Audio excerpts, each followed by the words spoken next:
시청자 여러분 안녕하세요. 별별 이야기 차현주입니다. 인류 역사상 가장 비싼 건축물, 이 마음 먹는다고 갈 수 있는 곳이 아닙니다. 그렇게 더 가보고 싶은 곳이기도 한데요. 수명이 10년도 채 안 남은 이곳을 대신할 특별한 프로젝트가 진행되고 있다고 합니다. 어딜까요? 자세한 소식은 오늘의 별별 뉴스에서 확인해 보시죠. 회전하면서 인공 중력을 만들어내는 거대 우주정거장을 우주로 뛰어올리는 구상이 진행되고 있습니다. 워싱턴 DC에 소재하고 있는 USS사가 설계한 거대 버섯 모양의 인공 구조물로 분당 4회전하며 서로 반대 방향으로 도는 기둥과 돔이 인공 중력을 만들어내게 됩니다. 오는 2024년 국제우주정거장이 퇴역한 후 이를 대체할 우주 구조물이 될 가능성도 거론되고 있습니다. 2001 스페이스 오디세이, 엘리시움, 인터스텔라. 네, 대표적인 우주 SF들인데요. 이 영화에 공통점이 있습니다. 뭘까요? 네, 바로 거대한 우주정거장이 등장한다는 겁니다. 그 우주정거장에서 사람들은 둥둥 떠다니지 않고 지구에서처럼 생활을 하는데요. 그런 생활이 가능한 이유는 인공중력 때문입니다. 그런 인공중력을 갖춘 우주정거장이 실제로 등장할지도 모른다고 하는데요. 오늘도 이태영 교수님과 함께 자세한 이야기 나눠보겠습니다.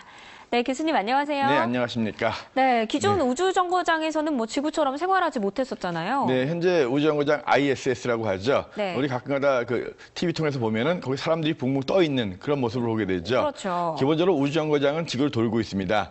지구의 중력이 미치긴 하지만 그 도는 힘 때문에 원심력이 생기는 바람에 지구의 중력과 원심력이 서로 균형을 잡히는 바람에 이제 중력을 못 느끼는 무중량이라고 하죠. 네. 그래서 이제 붕붕 떠 있게 되는 거거든요. 그러다 보니까 거기 생활하는 사람들이 굉장히 불편합니다.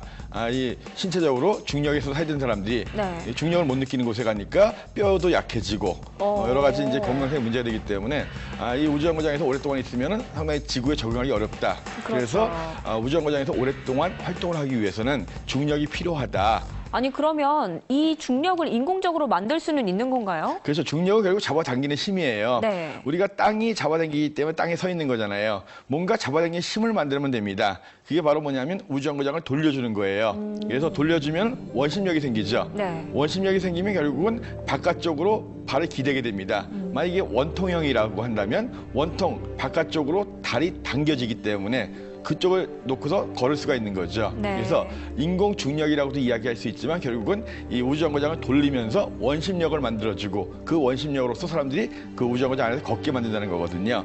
그런데 우주정거장을 돌린다라고 하면 그 네. 안에 있는 사람들은 어지럽지 않을까요? 그렇지 않습니다. 지구가 돈다고 우리 어지러운 거 아니잖아요. 그 안에서 못 느낍니다. 이번에 그 미국에 새롭게 제안되고 있는 우주정거장은 이 지름이 한 100m 정도 되는 거대한 돔에 길이가 한 400m 되는 거대한 기둥이 붙어 있는 거예요. 마치 버섯처럼 생겼기 때문에 스페이스 머쉬룸 스테이션.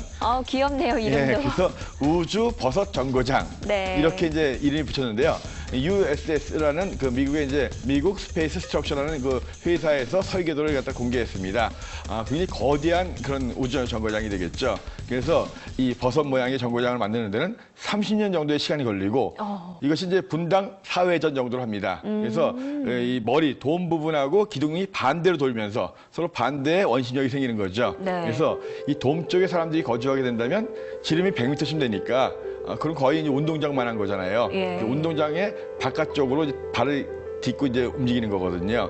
근데 그것이 돌기 때문에 네. 그 안에 있는 사람들이 어지럽진 않아요. 그런데 이게 만드는데 30년 정도가 걸린다고 말씀을 하셨는데 네, 네. 그럼 일단 화성으로 가는 그 계획에는 인공중력이 사용될 가능성은 없는 건가요? 그렇죠. 이것이 이제 다 만들어지려면 최소한 지금부터 해도 30년이니까 네. 당연히 이것이 이제 채택이 되고 예산을 만들고 하려면 그 이상 걸릴 수도 있는데 그러면 현재 2015년이니까 최소한 이 ISS가 퇴역한 다음에도 몇십 년 동안을 갖다가 우주정거장이 없는 상태가 되잖아요. 네. 그래서 이번 제안했던 곳에서는 그 전 단계로서 작은 걸 하나 미리 만들어 보자. 한 100억 불 정도를 들여서 한 몇십 미터 정도 되는 작은 걸 하나 만들어서 실험을 하고 그거랑 10년 정도면 된다니까 지금부터 하면은 이제 우주정거장에 퇴역할 무렵에는 올라갈 수가 있죠. 네. 그래서 좀 크게 작은 걸 먼저 만들고 그리고 나서 이건 좀 더 시간이 걸려서 하는 걸로 하자.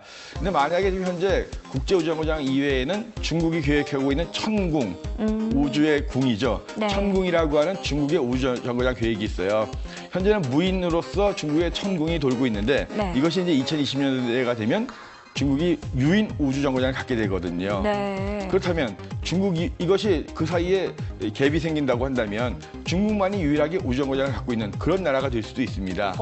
그래서 그렇군요. 어쩔 수 없이 ISS가 퇴역하기 전에 뭔가 새로운 이 ISS 같은 경우는 16개국이 합동을 한 거거든요. 네. 결국은 미국이 아무리 돈이 많더라도 혼자서 이 3천억 불이 되는 돈을 다 감수할 수는 없을 거예요. 그래서 국제적인 협조가 이루어지면서 제2의 그런 우주정거장이 준비가 돼야 될 겁니다. 아, 그렇군요. 네, 인공 중력 이것만 실제화가 된다면 아무래도 인간이 우주에 있는 시간이 길어질 테고 그만큼 유인 우주 탐사 분야도 눈부시게 발전을 할 텐데요. 앞으로 이 기술이 실현되는 날 기대해 보면서 기다리도록 하겠습니다. 앞으로는 국제우주정거장에서도 에스프레소 커피를 즐길 수 있게 됐습니다. 미국 민간 우주기업 스페이스X는 지난 4월 13일 오후 무인우주선 드래건에 1,800kg 상당의 식품, 과학 장비와 함께 이탈리아에서 가져온 에스프레소 커피 머신을 실어 발사했으며 성공적으로 우주정거장에 배달했습니다. 이탈리아 커피 브랜드 라바짜와 토리노 소재 엔지니어링 회사 아르고텍, 이탈리아 항공우주국이 지구 밖 외계에서 이용할 수 있도록 특별히 제작했으며 미 항공우주국이 안전성을 입증했습니다. 이들 회사가 만든 캡슐 커피 머신은 중력이 없는 우주 공간에서도 작동하며 이 커피 머신은 국제우주정거장 이름을 따서 이스프레소로 명명됐습니다. 시청자 여러분, 동네에는 커피숍이 몇 개나 있나요? 한 집 건너 한 집이라고 할 정도로 요즘 커피숍이 무척 많은데요. 그만큼 사람들이 커피를 좋아한다는 거겠죠. 그렇다면 우주정거장에서 생활하는 우주인들은 어떨까요? 최근 미국 민간 우주기업 스페이스 X사가 에스프레소 커피 머신을 싣고 국제 우주정거장으로 발사를 했습니다. 우주에서 마시는 에스프레소 커피의 맛 어떨지 궁금한데요. 네, 교수님. 네네. 누구나 좋아하는 커피인데 이제야 이렇게 에스프레소 커피 머신을 우주로 쏘아 올렸네요. 뭐 우주인들도 커피를 마셔야 되겠죠. 네. 근데 보통 우리가 급할 때는 인스턴트 커피를 마시는데 이게 인스턴트 커피 맛하고 커피 머신으로 바로 내리는 그 맛하고는 틀리겠죠. 네. 이번에 그 우주정거장에 올라가 있는 그 사람 중에 이탈리아의 여성 우주인이 있습니다. 사만사라고 하는 그 여성 우주인을 위해서 이탈리아의 커피 브랜드 업체에서 네. 이 커피 머신을 올려버렸다는 거예요. 그래서 그런데 우주에서 마시는 커피는 뭔가 특별한 게 있나요? 일단 기본적으로 중력이 없기 때문에 네. 커피를 내리는데 특별한 기술이 필요하죠.